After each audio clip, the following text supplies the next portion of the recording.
Não quero me estender muito. Quero fazer um certo pensamento a respeito daquele que mudou a minha vida. Um pensamento acerca de Jesus. E para mim falar aquilo que eu desejo, eu quero usar esse texto como base. Se você tiver um aplicativo aí, uma Bíblia aí perto, quiser acompanhar, 2 Coríntios, capítulo 5, versículo número 17 em diante, que fala assim: se alguém está em Cristo, é uma nova criação. Se alguém está em Cristo, é uma nova criação. Você não é uma nova criatura. Você não é algo que foi arrumado, reformado. Você é uma nova criação. Você é 0 quilômetro. As coisas antigas já passaram e eis que surgiram coisas novas.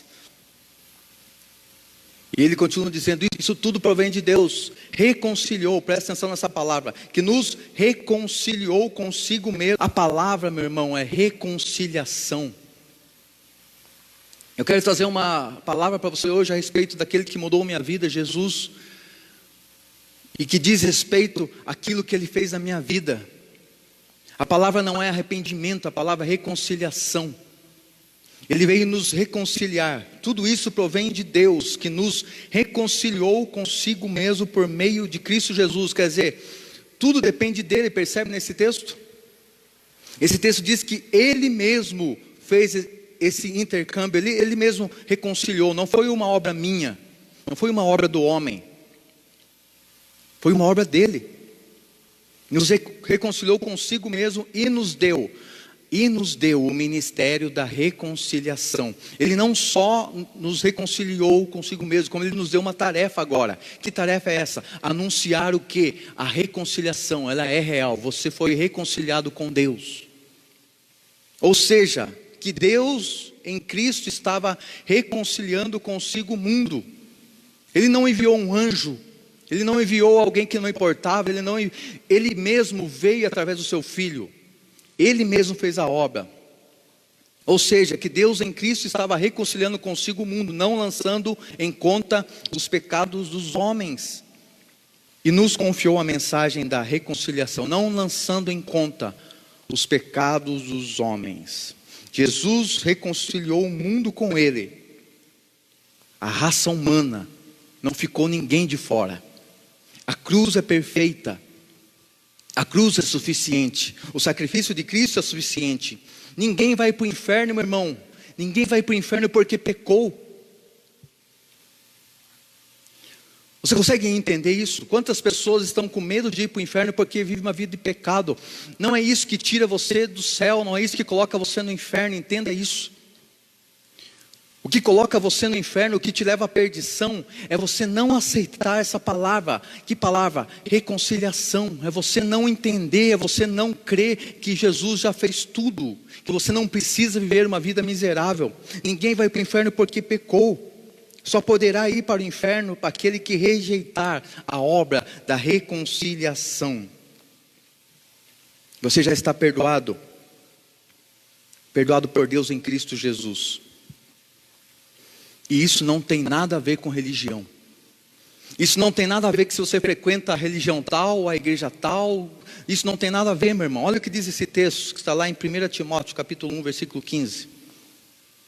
Essa afirmação é fiel e digna de aceitação, de toda aceitação. Cristo Jesus veio ao mundo para salvar os pecadores. Salvar quem? Os pecadores. Cristo Jesus veio ao mundo para salvar quem? Os pecadores. Então, se você está aí no seu lar, na sua casa, pensando que você não tem jeito porque você é o pior dos pecadores, olha o que Paulo fala aqui. Essa afirmação é fiel e digna de toda aceitação. Quer dizer, aceite. Você tem que aceitar isso. Cristo Jesus veio ao mundo para salvar todos os pecadores. Olha o que Paulo continua falando, dos quais eu sou o pior. Olha o que Paulo fala, dos quais eu sou o pior. Então há salvação para você, meu irmão. Há um caminho para você. Não tem nada a ver com religião. Na morte de Cristo, o homem foi reconciliado com Deus. E foi feito o que? Justiça, estado perfeito. Você agora é perfeito, estado perfeito.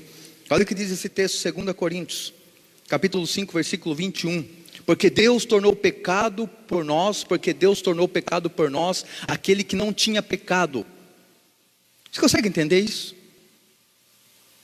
Você consegue entender o que diz esse texto? Porque Deus tornou pecado por nós aquele que não tinha pecado. Mas por que Ele fez isso? Está falando de Jesus. Por que Ele fez isso? Para que nele nos tornássemos estado perfeito. Para que nele nos tornássemos justiça de Deus. Quer dizer, o que Deus fez? Deus deu o Filho dele para se tornar pecado. Aqui fala isso. Jesus não tinha pecado, mas Ele se tornou pecado. Por que Jesus fez isso? Para que eu e você não tivéssemos pecado. Para que eu e você tivéssemos uma vida justa e santa diante de Deus. Acredite, Deus não tem problema com o pecado, meu irmão. Deus não tem problema nenhum com o pecado que você cometeu, com o pecado que você vai cometer ainda. Deus não tem mais esse tipo de problema. Por quê? Porque Jesus já resolveu na cruz. Não somos mais o povo de Deus. O povo de Deus no Antigo Testamento, o que aconteceu? Eles quiseram a lei, e o que foi dado a eles? A lei, para mostrar onde eles erravam. Nós não somos mais povo de Deus, entenda isso. Você que talvez bate no seu peito dizendo que você é povo de Deus, isso não é real, isso é mentira. Você não é mais povo de Deus preso à lei. Você agora é filho debaixo da graça. Olha o que diz esse texto, lá em Colossenses 1, versículo 12. Agradecido ao Pai, dando graças ao Pai que nos tornou dignos de participar da herança dos santos do reino da luz. Olha o que Paulo fala, dando graças a quem? Ao Pai. Se ele está falando assim é porque ele é filho. Paulo começa o texto dando graças, agradecido estou ao Pai, meu Pai, que nos tornou dignos de participar da herança. Se eu participo da herança, o que eu sou? Herdeiro. Se eu sou herdeiro, eu sou o quê? Sou filho. Agradecidos ao Pai, dando graças ao Pai que nos tornou dignos de participar da herança dos santos no reino da luz, pois Ele nos resgatou do domínio das trevas e nos transportou para o reino do seu Filho amado. Meu irmão, isso que você está vivendo hoje, a tragédia que você vive na sua vida pessoal, isso não é real. Você não está mais no reino das trevas, você foi transportado para o reino da luz, em quem temos a redenção, a saber, a perdão dos pecados, o perdão dos pecados. Em Jesus nós temos a redenção, a reconciliação, o perdão dos pecados. A graça é responsável por não se transformar no povo judeu. Nós não somos judeus. Se você fosse judeu, você era povo. Se não fosse a graça, você seria transformado num povo judeu. Você seria povo. Mas entenda, não há avivamento sem graça. As pessoas, a religião, ela está surrando a graça, ela está batendo a graça. Por quê? Porque ela não entendeu ainda o que é a graça. A graça não é uma autorização para você pecar. Mas não há avivamento sem graça. Sem a graça, nós pregamos a Bíblia, mas não pregamos o Evangelho. Sabia que a Bíblia a sua vida inteira e não pregar o Evangelho? Sabia que é possível você falar da Bíblia, conhecer a Bíblia de começo ao fim, mas não conhecer as boas novas do Evangelho? Sem a graça você não conhece as boas novas. Sem a graça não há Evangelho. A Bíblia é apenas um livro, muito bonito, histórico, que conta historinhas legais. Algumas nem tanto, mas a maioria é legal. Mas a graça nos possibilita viver o Evangelho. Olha o que diz em Filipenses capítulo 3, versículo 2. Cuidado com os cães. Olha o que Paulo começa falando aqui. Cuidado com os cães. Cuidado com esses que praticam o mal. Algumas versões falam assim. Cuidado com os maus obreiros. Cuidado com a falsa circuncisão. O que era circuncisão? Era uma marca na pele. Uma marca na pelinha do pênis. Do lado de fora do corpo. Isso era circuncisão. Era uma marca que fazia uma aliança entre você e Deus. Sem a graça, sabe quem assume o púlpito? É Moisés. Sem a graça, Jesus não sobe dos púlpitos. Sem a graça, Jesus não assume o altar. Sem a graça, é Moisés que está pregando nas igrejas, falando, você não pode fazer isso, você não pode fazer aquilo, você pode fazer isso, ou pode fazer aquilo. Sem a graça, é Moisés que prega nas igrejas. A circuncisão fala do lado de fora, de exterior, mas não toca a alma. A circuncisão não consegue tocar a alma. A verdadeira circuncisão é no coração. e nos permite adorar a Deus em perplexidade. Olha o que diz o outro versículo, Filipenses capítulo 3, versículo 3. Pois nós é que somos a circuncisão. O que Paulo está falando? Pois nós somos. Nós já somos. A nova criação pois nós que somos a circuncisão, nós que adoramos pelo Espírito de Deus, quer dizer, com a graça, com a nova circuncisão, que é a graça na minha vida, eu sou capaz de adorar a Deus em perplexidade, ficar perplexo diante da sua grandeza. E nos gloriamos em Cristo Jesus. Toda glória não é para mim, toda glória não vem para uma igreja, para uma denominação, para um pastor, para uma pessoa. Toda glória agora da minha vida vai para Jesus. Dar a glória de tudo a Ele. Deixamos de confiar naquilo que fazemos, deixamos de confiar naquilo que praticamos para sermos melhor crentes. Quando nós colocamos a nossa confiança naquilo que fazemos para ser melhor crentes, nós estamos assumindo o papel de Moisés. Olha o outro versículo, Filipenses capítulo 3, versículo 4. Aqui o apóstolo Paulo, ele começa a derrubar por terra tudo o que a religião tinha feito na vida dele. Tudo. Olha o que ele fala: embora eu mesmo tivesse razões para ter essa tal confiança, a qual confiança que ele acabou de falar. Se alguém pensa que tem razões para confiar na carne, para confiar na sua força, para confiar na sua obra, eu ainda mais. O que Paulo está falando? Paulo está falando assim: eu dava o dízimo, eu dava oferta, eu ia uma vez por ano até Jerusalém, eu sabia a Torá inteira, eu jejuava, eu não me prostituía, eu não fazia sexo com mulheres fora do casamento, eu estudei nas melhores universidades de teologia. Isso que Paulo está falando aqui, eu tenho razões. Se alguém pensa que tem razões, eu dava esmola na rua. Se alguém pensa que é o bom porque faz boas obras, eu ainda mais. Olha o que ele diz no outro versículo, versículo 5. Circuncidado ao 8º dia. A circuncisão que nós acabamos de falar, uma marca na sua pele. Ele tinha um selo, um pacto com Deus, mesmo não tendo a consciência disso. Quer dizer, mesmo antes dele ter consciência, por causa da sua família, por causa daquilo que seu pai e sua mãe tinham feito por ele, agora ele já era de Deus. Religião purinha, meu irmão. É isso, as pessoas se batizam quando são crianças ainda. Não, elas não se batizam, quem batiza elas são os pais. E acham que estão salvas, já fizeram tudo que tinham que fazer. É isso que Paulo está falando aqui. Ele continua. Era pertencente ao povo de Israel, era da linhagem de Israel. Eu era um escolhido de Deus, eu era do povo de Deus, escolhido, separado. Nenhum outro povo foi escolhido, somente o povo que eu fazia parte. É o que os crentes fazem hoje em dia, os crentes batem no peito, não é isso que eles fazem? Sou o povo de Deus, eu sou melhor do que aquele que está fora da igreja. Por quê? Porque eu fui escolhido. Paulo está falando isso. Pertencente ao povo de Israel,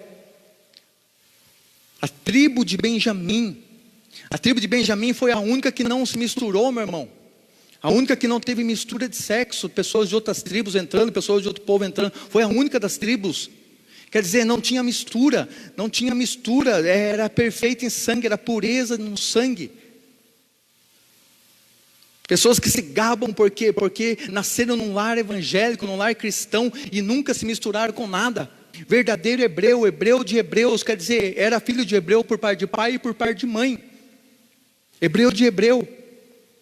Quanto à lei, eu era fariseu. O farisaísmo, ele era a seita judaica chamada farisaísmo, a seita mais difícil de entrar, a seita mais rigorosa. Quer dizer, eu era membro, e não somente membro, eu era líder da melhor religião que existia em Israel. Eu era o pastor da melhor igreja da cidade. Ele é o pastor da igreja mais cheia da cidade. Por isso que ele fala que ele poderia se gloriar. E ao zelo, quanto ao zelo, eu persegui a igreja, perseguidor da igreja. Por que Paulo era perseguidor da igreja? Porque ele era apaixonado por Deus, meu irmão, entenda isso. Quando Jesus apareceu, quando Cristo apareceu, o que aconteceu? Ele viu em Cristo, em Jesus, uma nova seita, uma ameaça a Deus. E por isso ele foi atrás, por isso ele perseguiu, ele tinha zelo, apaixonado por Deus e pela pureza doutrinária da igreja. Paulo queria a todo custo fazer o Senhor ficar feliz, alegre com ele, e somente ele pensar um pouquinho que isso não ia acontecer, já deixava ele desesperado. Então o que ele tinha que fazer? Zeloso, perseguidor da igreja. Por quê? Porque a igreja é uma seita. Porque se Jesus é uma farsa, então eu vou perseguir eles. É isso que Paulo está falando, perseguidor da igreja. Olha a última coisa que ele fala que ele era: perseguidor da igreja. Quanto à justiça que há na lei, ele era o quê? Irrepreensível. O que é uma pessoa irrepreensível? Uma pessoa que não pode ser repreendida em nada, ou pelo menos em algum assunto essa pessoa não pode ser repreendida. Ele era irrepreensível, meu irmão, do ponto de vista do seu comportamento. O apóstolo Paulo não podia ser repreendido. Ele se considerava justo diante de Deus pelo seu comportamento, pelo seu exterior, pela lei. Quer dizer, ele cumpria a lei, meu irmão. Ele honrava seu pai e sua mãe. Ele adorava a Deus acima de todas as coisas. Ele não matava, ele não roubava. Talvez ele desse uma tropeçadinha. Romanos capítulo número 7, você vê isso. O último mandamento, que é: não cobice. Não cobice o que é do próximo. Não cobice a sua casa, seu carro, seu emprego. Não cobice sua mulher. Por quê? Porque a lei era no exterior. A lei, se você não fizesse, não era pecado. Se você desejasse a mulher, mas não dormisse com ela, está tudo certo. Aí Jesus, no Novo Testamento, ele sobe o nível. Ele fala assim: você fala que se você dormir com a pessoa é adultério. Eu digo que se você pensar que dormiu, já é. Ele fala: a lei é isso, Paulo. A lei não é o que você achou que cumpria. A lei, você está enganado com respeito à lei. Paulo era perfeito, meu irmão, no ponto de vista que se dizia a lei. Olha o versículo número 7. Esse é o foco da minha mensagem hoje. Agora o apóstolo Paulo tem um encontro com o evangelho. Ele tem um encontro com a graça que eu estou falando, que é na palavra. Ele tem um encontro com Jesus. Mas o que para mim era lucro, passei a considerar por perda, por causa de Cristo Jesus. Agora, meu irmão, pense todo o crédito de Paulo. Ele jejuava, ele orava, ele lia, ele decorou a Torá, ele ia uma vez por ano lá em Jerusalém. E isso na cabeça dele ia fazendo o quê? Com que ele tivesse um crédito diante de Deus. Conta, ele acessava, vamos dizer assim, ele acessava a sua conta no banco, e na cabeça dele, a conta dele no banco estava positivíssima. Imagine você está no seu trabalho e o seu salário, ele é depositado na sua conta. Você não entra na sua conta, mas na sua cabeça pensa o quê? Meu Deus, eu não estou gastando, minha conta está positiva, minha conta está no azul.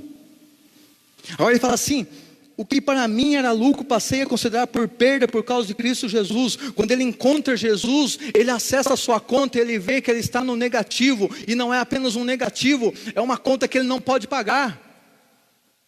É uma conta que o seu jejum, com a sua oração, com a sua leitura bíblica, com o seu dízimo, com a sua oferta, não pode pagar. É isso que ele está falando aqui. Ele teve prejuízo quando encontrou Jesus. Todo o trabalho para despertar o amor de justiça própria de Paulo não valeu de nada. Ajudar o pobre, ser a dizimar, jejuar, fazer teologia, tudo foi perda. Meu irmão, se você não tiver um encontro com a graça, você ser fiel à sua esposa não vale de nada. Você dizimar na igreja não vale de nada. Você ofertar na igreja não vale de nada. Você dar a cesta básica não vale de nada, se você não tiver um encontro com a graça. Porque quando nós fazemos isso, nós achamos que estamos agradando a Deus. A verdade é uma só: a lei é uma esposa exigente e que não tem piedade. De repente eu estou falando com alguém aqui que já sabe o que eu estou falando. Você tem uma esposa exigente e que não tem piedade de você, que somente surra você, somente dá um tapa na tua cara, ou vice-versa, só manda. Talvez você saiba o que eu estou falando. A lei é exatamente assim. A lei, ela é uma esposa que atormenta o marido. A graça é uma esposa amorosa e piedosa. A graça é uma esposa amorosa e piedosa. O problema é o quê? Para mim se casar de novo, é preciso o quê? Que haja morte. A única forma de eu me casar de novo é se a minha esposa morrer. E se eu falar para você que ela já morreu? Quando Jesus veio, a antiga aliança, ela morreu. A antiga aliança apontava somente para Jesus. E agora ele chegou, não precisa mais apontar. Ele é ministro de uma nova aliança. Então a sua esposa antiga morreu, o seu esposo antigo morreu. Agora você está apto a casar com a graça. Entenda uma coisa, meu irmão e minha irmã, você que me assiste, a sua mão cheia de obras está impedindo você de receber o presente da graça, porque para você receber o presente da graça, a sua mão tem que estar livre. Então pegue toda essa obra que você fez, jogue para cima e agora viva na graça. Não vou mais jejuar, não vou mais orar, não vou mais ler a Bíblia, não é isso. Agora você vai fazer isso, mas sem obrigação. Não é mais obrigação, meu irmão, agora é prazer. Agora você tem um casamento que te gera prazer em você. João 1,17. Pois a lei foi dada por intermédio de Moisés. A lei foi dada por intermédio de Moisés. A lei foi trazida por Moisés. A lei não era Moisés. Moisés subiu no monte, pegou a tábua e trouxe. A lei foi dada por intermédio de Moisés. A graça e a verdade vieram. Na verdade a palavra não é vieram. A palavra é que veio. A graça e a verdade veio, porque é uma só. A graça e a verdade veio por intermédio de Jesus Cristo. A graça e a verdade veio, não foi trazida, ela veio. Jesus é a graça e a verdade. A lei, ela foi trazida, por quê? Porque não estava dentro do homem. Era do lado de fora. A graça veio por quê? A graça e a verdade veio por quê? Porque agora ela é uma pessoa. Ela é Jesus. Como que você vai permanecer casado com a velha esposa diante do grande amor que há na graça? Como você vai permanecer casado na lei? É possível você querer permanecer casado com a lei se a graça foi apresentada para você, meu irmão? É possível você querer permanecer junto, casado com aquela que só bate de você, com aquela que não te valoriza, com aquela que só fala, joga na tua cara que você é uma porcaria, você é uma pessoa que só peca, que só erra, que não acerta em nada. É possível você querer permanecer casado com essa esposa, com esse esposo, sendo que você agora conhece uma esposa que te ama, uma esposa que fala, você é a melhor pessoa do mundo, uma esposa que fala para você que você é igualzinho a Deus. Como você pode querer? A religião, ela fica em silêncio diante da graça. Olha o que diz esse texto de João capítulo 8, só para você entender. João capítulo 8, Jesus indo para o Monte das Oliveiras, ao amanhecer ele apareceu novamente ao templo, onde todo o povo se reuniu ao seu redor e ele se assentou para ensiná-lo. Os mestres da lei, os fariseus, a mesma religião do apóstolo Paulo, trouxeram uma mulher surpreendida em adultério, fizeram ficar de pé diante de todos. E disseram a Jesus, mestre, esta mulher foi surpreendida em ato de adultério. Na lei, Moisés nos ordena a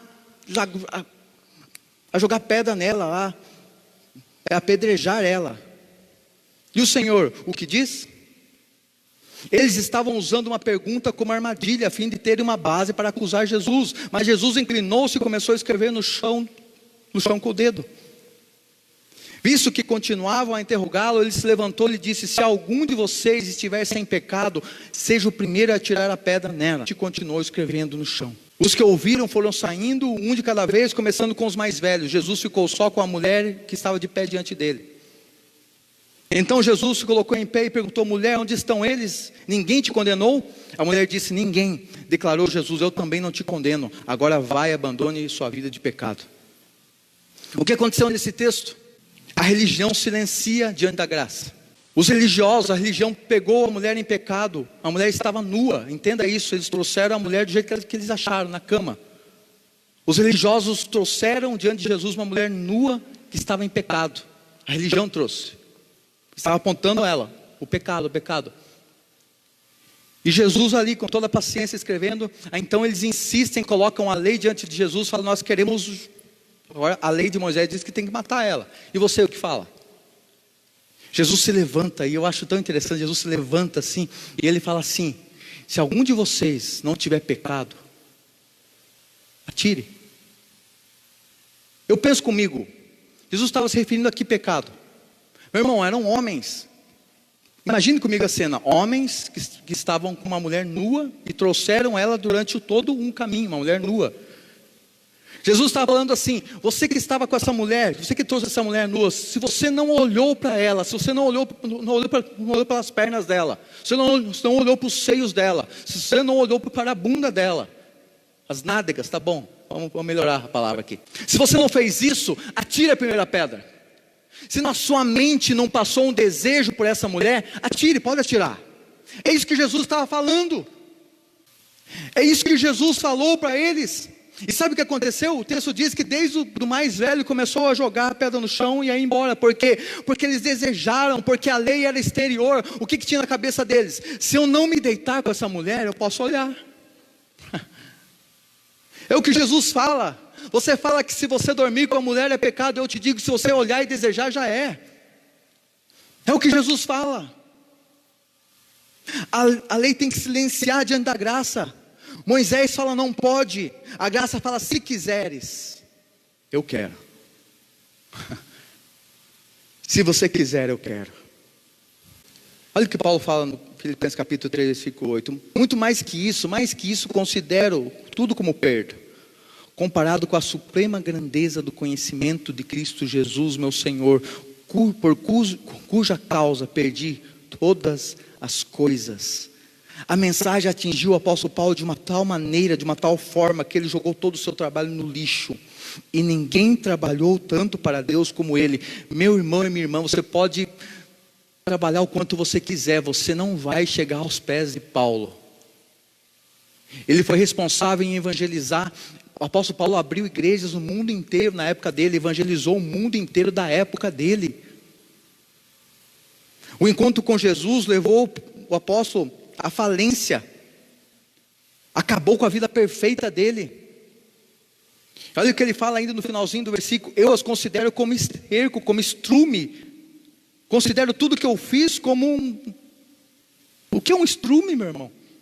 Para não falar coisa pior aqui, né? Nós estamos na internet, tem que tirar.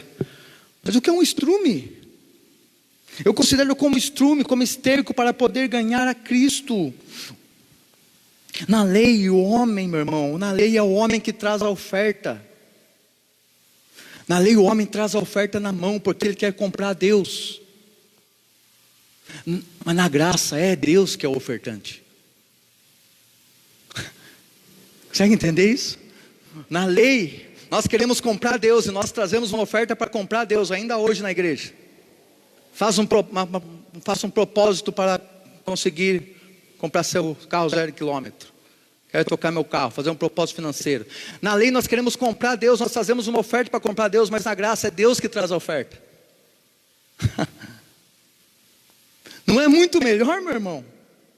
E de repente você está descobrindo que você foi enganado a vida inteira, é mentira a vida inteira para você, dizendo que você podia comprar Deus com a sua oferta, com o seu dízimo. Não pode, é Deus que é o ofertante agora, você não é mais, Ele tomou seu lugar. Olha o versículo 9. Considero tudo como esterco pelo conhecimento da graça do Senhor Jesus Cristo, e ser encontrado nele, não tendo a minha própria justiça que procede da lei, não sendo justo diante de mim mesmo, mas a que vem mediante a fé em Cristo, a justiça que procede de Deus, que se baseia na fé, a reconciliação mediante a fé em Cristo, a graça.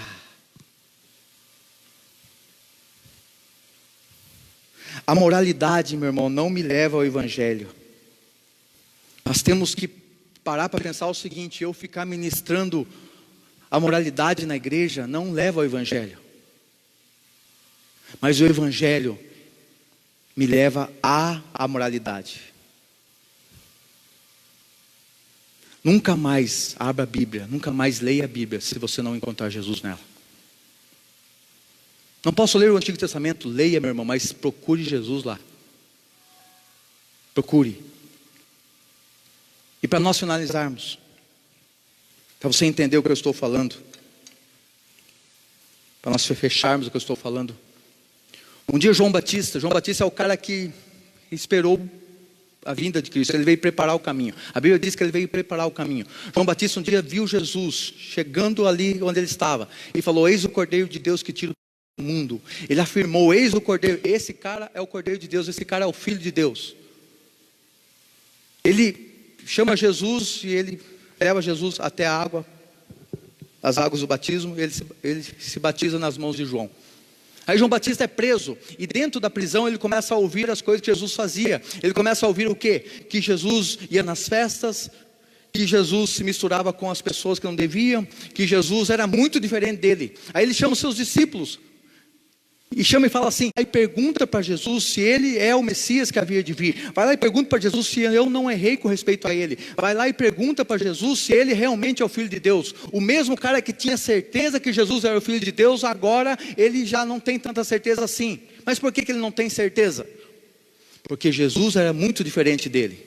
João Batista vivia no deserto. João Batista não comia nada além de negócio que fosse natural. João Batista não participava de festa. Se você convidar João Batista para a sua festa de casamento, João Batista ia xingar você. E Jesus, convidam Jesus para ir no casamento, Jesus vai ainda, a hora que acaba o vinho, ele faz vinho ainda. Se você convidasse João Batista para ir orar no seu estabelecimento, no seu comércio, João Batista não iria. Ele ia falar para você ir lá no deserto, e lá ele ia orar. Jesus não, ele se oferecia para ir nos lugares. Me convém estar na sua casa hoje, me convém dormir na tua casa hoje. O que eu estou querendo dizer? Eu estou querendo dizer, João Batista simboliza a religião, a lei. E Jesus simboliza a graça. A religião nunca vai se identificar com a graça. A religião nunca vai olhar para a graça e falar, esse é o cara. A lei nunca vai se misturar com a graça. Senhor Jesus, obrigado por esse culto, obrigado pelas pessoas que estão nos assistindo, as que vão assistir ainda, acessar esse vídeo. Que o Senhor esteja sendo, que elas consigam entender a sua palavra, não através da minha, mas através da sua.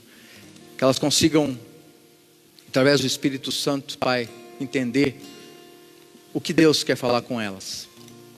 Espírito Santo, muito obrigado. Muito obrigado por essa igreja, obrigado por esse tempo.